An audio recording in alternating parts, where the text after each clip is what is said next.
Imagine standing on the edge of a cliff, feeling the wind whip around you. What if I told you that the fear of losing is often worse than loss itself? That's where the Stoics come in. Marcus Aurelius once said, "You have power over your mind, not outside events. Realize this, and you will find strength." Think about that for a moment.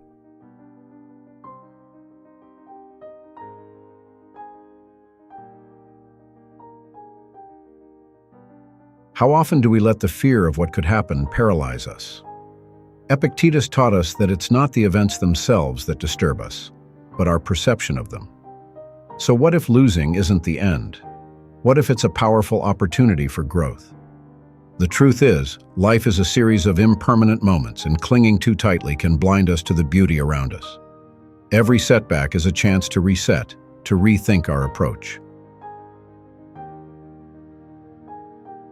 Can you feel the shift? When you stop fearing loss, you unlock a world where every experience, good or bad, becomes a stepping stone. Remember, it's not the fear of losing that defines us, it's how we respond to it. So what if you took that leap? What could you gain? Let's dive deeper. Acceptance of impermanence. You know, I've come to realize that life is essentially a series of natural and spontaneous changes. The more I resist these changes, the more I end up suffering. It's like trying to swim against a powerful current. The harder I fight, the more exhausted I become. Marcus Aurelius had it right when he said that resisting the flow of life only brings unnecessary pain. Instead of trying to hold on to fleeting moments, I've learned to embrace them, understanding that everything is temporary, including our own existence.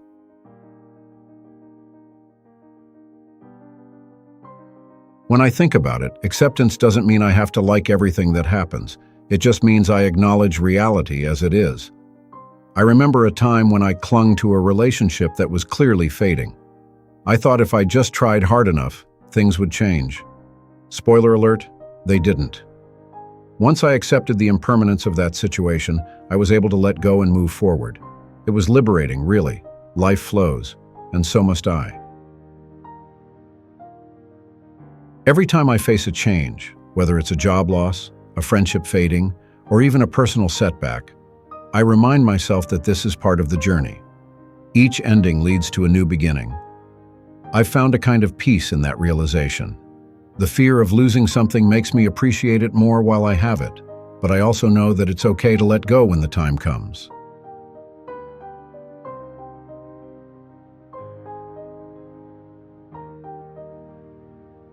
The beauty of acceptance is that it frees me from the burden of expectations. Instead of wishing things were different, I focus on what is, and that shift in perspective has been transformative. Life teaches me lessons in the most unexpected ways, and I've learned to pay attention to those lessons rather than resisting them. Distinction between control and non-control. It's funny how much energy we waste worrying about things we can't control. I've caught myself getting all worked up over situations that, in the grand scheme of things, were entirely outside my realm of influence. Epictetus nails it with his reminder that it's not the things themselves that disturb us, but our opinions about them. That's been a game changer for me. Take, for example, a recent work project that went south. I was initially distraught, feeling like I had failed.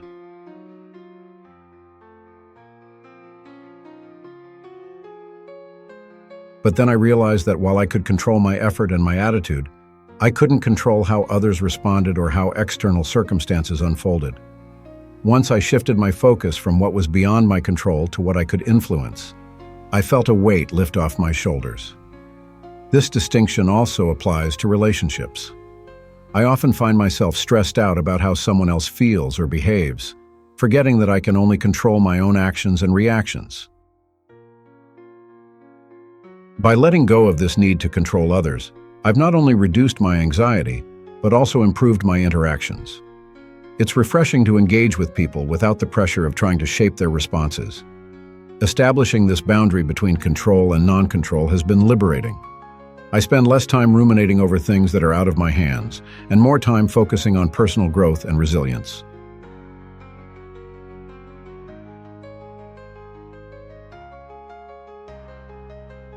I've learned that the real power lies in how I choose to react to life's challenges, not in the challenges themselves.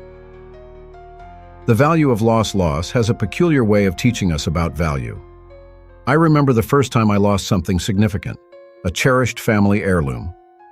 At first I was devastated, feeling a deep sense of emptiness, but as time passed, I began to appreciate what that object represented: the memories, the connections, the love. Marcus Aurelius was spot on when he said that loss teaches us to value what we have. It's interesting how the experience of losing something can heighten our appreciation for what remains. The loss of that heirloom made me more grateful for the relationships in my life. I found myself reaching out to family members more often, cherishing our moments together. Instead of focusing on what I had lost, I redirected my energy toward nurturing those connections. Every loss, big or small, has an underlying lesson. I've lost friends over the years, some to distance, others to misunderstandings. Each time I've emerged with a renewed understanding of friendship's value. I've learned to be more present, to express gratitude, and to make an effort to maintain the relationships that matter to me. Loss has taught me resilience too. It's a reminder that nothing is permanent, and that's okay. Embracing this idea has helped me to appreciate the present moment. I've learned to savor experiences and people while they're in my life, knowing that one day they might not be. Freedom through detachment. The concept of detachment can be misunderstood. Many people equate it with indifference, but I've come to see it differently. Epictetus speaks of true freedom as the freedom from desire. When I detach from the relentless cravings and expectations I place on outcomes, I find a sense of peace. It's a liberating experience. I remember a time when I was consumed by the desire for success at work. I was working long hours, sacrificing my personal life, and pushing myself to meet external standards. But the more I chased that success, the more stressed I became. It wasn't until I learned to detach my self-worth from my job title that I found balance. I started focusing on doing my best without tying my happiness to the results. This shift allowed me to enjoy the work itself. I began to appreciate the process rather than fixating on the end goal. I discovered a newfound creativity and passion that had been stifled by my obsessive desire for validation. It was like a weight had been lifted. I was free to explore and innovate without fear of failure. Detachment has also improved my relationships. I've learned to love without clinging. When I let go of the need to control or possess, I create space for genuine connections. People feel more comfortable being themselves around me, and it's been beautiful to witness the authenticity in those interactions. Ultimately, freedom through detachment has allowed me to live more fully. I'm learning to appreciate life as it comes, free from the chains of expectation and desire. I'm discovering that true happiness lies not in what I possess, but in how I experience each moment.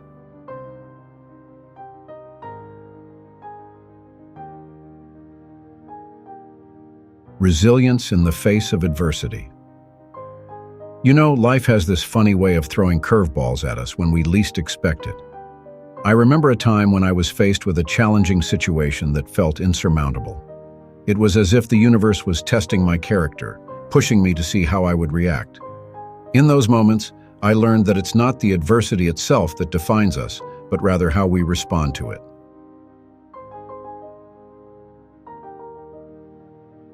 Embracing that perspective was a game changer for me. When I think about resilience, I realize it's like a muscle. The more you use it, the stronger it becomes. I started to see challenges not as setbacks, but as opportunities for growth. Each struggle I faced taught me something new about myself and my capabilities. I also learned to appreciate the support of friends and family during tough times, which reinforced the idea that we don't have to go through life's trials alone. There were days when I felt overwhelmed, and it was easy to succumb to despair. But I would remind myself of the lessons learned from past experiences. I realized that overcoming adversity isn't about avoiding difficulties, but about facing them head-on with courage and determination. This mindset shift made all the difference for me, turning difficult moments into stepping stones for future success. In my journey, I discovered that resilience isn't just about bouncing back. Each challenge I encountered added layers to my character and wisdom. I began to appreciate the strength that comes from vulnerability. Allowing myself to feel, to be human, and to learn from my failures made me more resilient and compassionate towards others. Ultimately, I came to understand that adversity is an integral part of life. By embracing it, I found a deeper sense of purpose and connection with the world around me.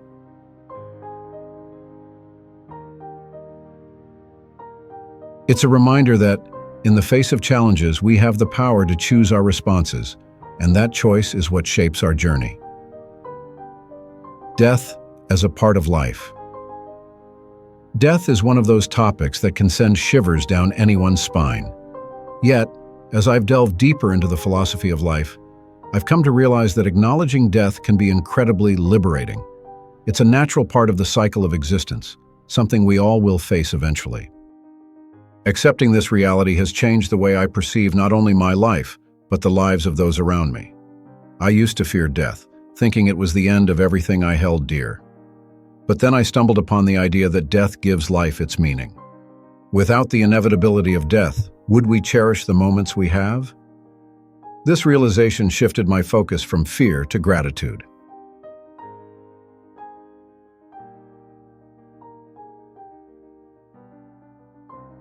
I started to appreciate the time spent with loved ones, the beauty of fleeting experiences, and the importance of living fully in the present. When I embraced the concept of mortality, I found a newfound sense of urgency in my actions.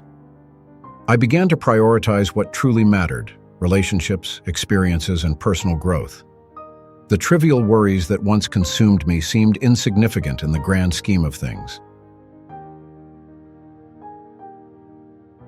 This perspective allowed me to let go of grudges and embrace forgiveness, knowing that life is too short to hold on to negativity. Moreover, understanding death has deepened my appreciation for life itself. Each day became an opportunity to create memories, pursue passions, and connect with others. I learned to live with intention, making choices that align with my values and desires. The awareness of life's transience encouraged me to express my feelings openly and to seize opportunities without. In essence, accepting death as a part of life has been a transformative experience. It has instilled in me a sense of peace and acceptance, allowing me to navigate life's challenges with grace. I now view death not as an end, but as a natural transition, a reminder to live fully and authentically while we still can. Focus on the present. Living in the present moment has been one of the most enlightening lessons I've learned. It's so easy to get caught up in the web of past regrets or future anxieties, isn't it? I found myself often worrying about what might happen next or lamenting over what had already transpired.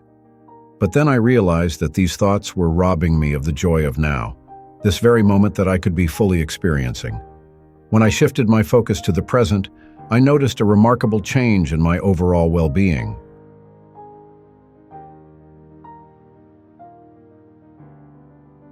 Engaging fully in the here and now allowed me to appreciate life's simple pleasures. Whether it was savoring a cup of coffee, enjoying a walk in nature, or having a heartfelt conversation with a friend, every moment became richer and more meaningful. I started to cultivate mindfulness, which helped me become more aware of my surroundings and my thoughts. Practicing presence also meant letting go of the need to control everything. Life is unpredictable, and trying to plan every detail can lead to disappointment. I learned to embrace uncertainty and trust that things would unfold as they should. This mindset made it easier for me to adapt to changes and face challenges with a more open heart and mind. I also discovered that focusing on the present improved my relationships. By being fully present during conversations, I could listen more deeply and connect more authentically with others. It fostered a sense of intimacy and understanding that I hadn't experienced before. I realized that the quality of our connections with others often hinges on our ability to be fully engaged. Ultimately, living in the present has taught me to value each moment as a gift. It's a reminder that life is not just about the destination, but the journey. By focusing on now, I've been able to cultivate a sense of joy and gratitude that permeates every aspect of my life. It's a practice I strive to maintain, knowing that in the present lies the true essence of living. Development of virtue. I've come to realize that our greatest asset in life isn't what we own or how much money we have in the bank. Instead, it's the virtue we cultivate within ourselves. I remember a time when I was overly focused on accumulating material possessions, thinking that they would bring me happiness. But the truth is, the more I chased after things, the more empty I felt inside. Virtue, on the other hand, is something that can never be taken away from us. It's the moral compass that guides our actions, ensuring that we remain true to ourselves despite external circumstances. Living a virtuous life means making choices that align with our values. It's about showing kindness, practicing honesty, and striving for justice in our daily interactions. I recall a moment when I had the opportunity to take advantage of a situation for personal gain. It would have been easy, but a little voice inside reminded me that integrity is far more valuable than any temporary benefit. Choosing to act with virtue not only enriched my character, but also deepened my relationships with others. It's funny how, when we prioritize virtue, we often find that everything else falls into place.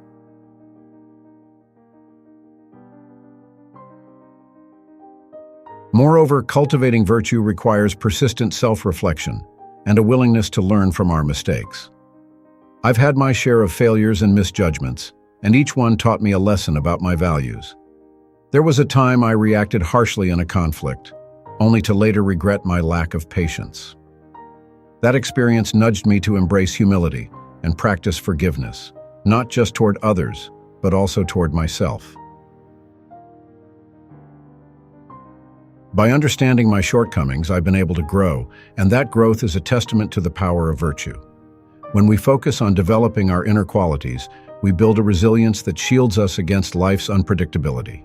I've noticed that the more I nurture my virtues, the less I'm affected by external chaos. It's almost like having an emotional armor. Even when faced with loss or disappointment, I remind myself that my virtue remains intact. In those moments, I find solace in the knowledge that what I've cultivated internally cannot be diminished by external events. Lastly, embracing virtue helps me forge a deeper connection with others. When I display compassion and understanding, I find that people are drawn to me. There's a profound beauty in shared values, and it creates a sense of community that is incredibly fulfilling.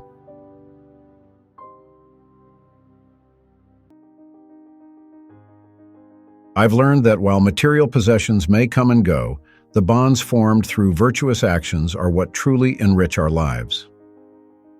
The importance of self-sufficiency. Self-sufficiency is a concept that has taken me a while to fully embrace. Initially, I believed that my happiness was tied to external factors, my job, my relationships, and even the possessions I owned. However, the more I explored this idea, the more I began to understand that true happiness comes from within. It's empowering to realize that I have the ability to create my own happiness, independent of what's happening around me. One of the pivotal moments in my journey towards self-sufficiency occurred during a particularly challenging period in my life. I had lost my job and felt an overwhelming sense of panic. I thought my worth was directly linked to my employment status.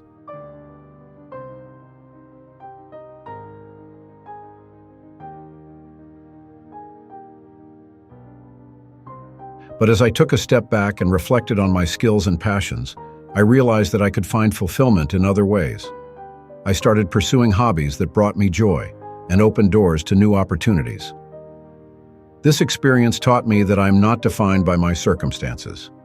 My self-worth comes from my ability to adapt and find joy in various aspects of life. Learning to be self-sufficient also means recognizing that I don't need validation from others to feel complete. I used to seek approval from friends and family, often compromising my own desires to meet their expectations. But as I grew more self-sufficient, I began to honor my own feelings and aspirations. This shift was liberating. I started to make choices based on what felt right for me, rather than what would please others. It was a gradual process, but each small victory reinforced my belief in my own worth. Another important aspect of self-sufficiency is emotional resilience. I've learned that it's essential to cultivate a strong inner foundation that can withstand external pressures. When challenges arise, I no longer crumble under the weight of disappointment. Instead, I draw upon my inner resources and remind myself that I have the tools to navigate through difficulties. This shift in mindset has significantly improved my overall well-being and has made me more adaptable to change. Finally, embracing self-sufficiency has opened my eyes to the importance of self-care. I've come to understand that taking care of myself, physically, emotionally, and mentally, is not a luxury but a necessity. Whether it's setting aside time for a hobby, engaging in mindfulness practices, or simply enjoying moments of solitude, these acts of self-care reinforce my independence and enhance my quality of life. The more I invest in myself, the more I realize that I have everything I need to find happiness within. Reflection and self-analysis. Reflection and self-analysis have become essential practices in my life, and I can't stress enough how powerful they are. The act of taking a step back to examine my thoughts and actions has provided me with profound insights. It's like holding a mirror to my soul, allowing me to see not just who I am, but who I want to be.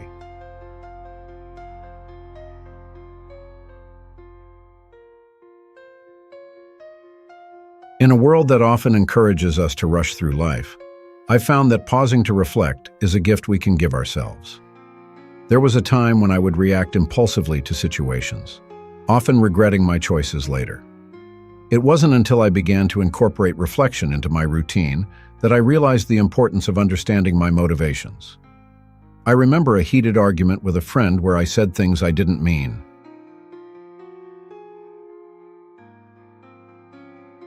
Afterward, I took time to reflect on what triggered my reaction.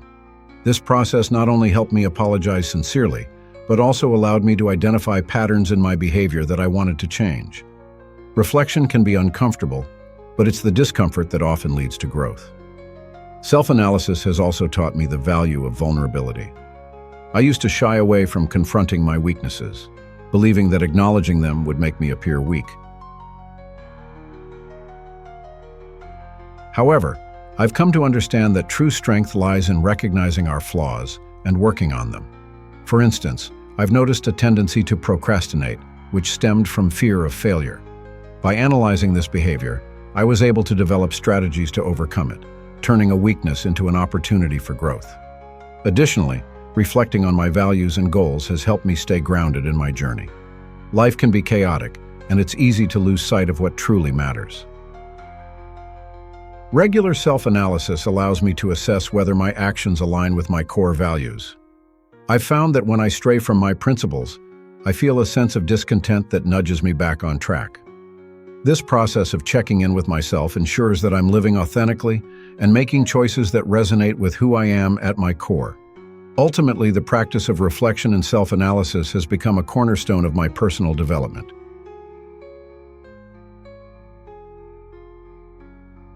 It's a continuous journey that encourages me to evolve and adapt. I've learned that self-awareness is not a destination, but a lifelong commitment to understanding myself better. Each time I engage in this process, I emerge with renewed clarity and purpose, ready to face whatever challenges life throws my way. As we wrap up our journey through the Stoic mindset, let's take a moment to reflect on what we've learned. Remember, as Marcus Aurelius wisely said, you have power over your mind, not outside events. Realize this, and you will find strength.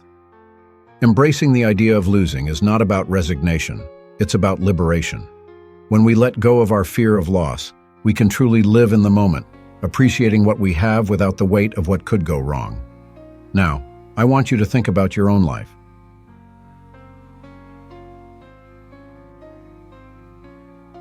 What fears are holding you back? Are you allowing the fear of losing to dictate your choices? Epictetus reminds us, it's not what happens to you, but how you react to it that matters. So how will you respond moving forward? Imagine the freedom that comes from releasing those fears. What could you achieve if you stopped worrying about what you might lose? I challenge you to take a small step today.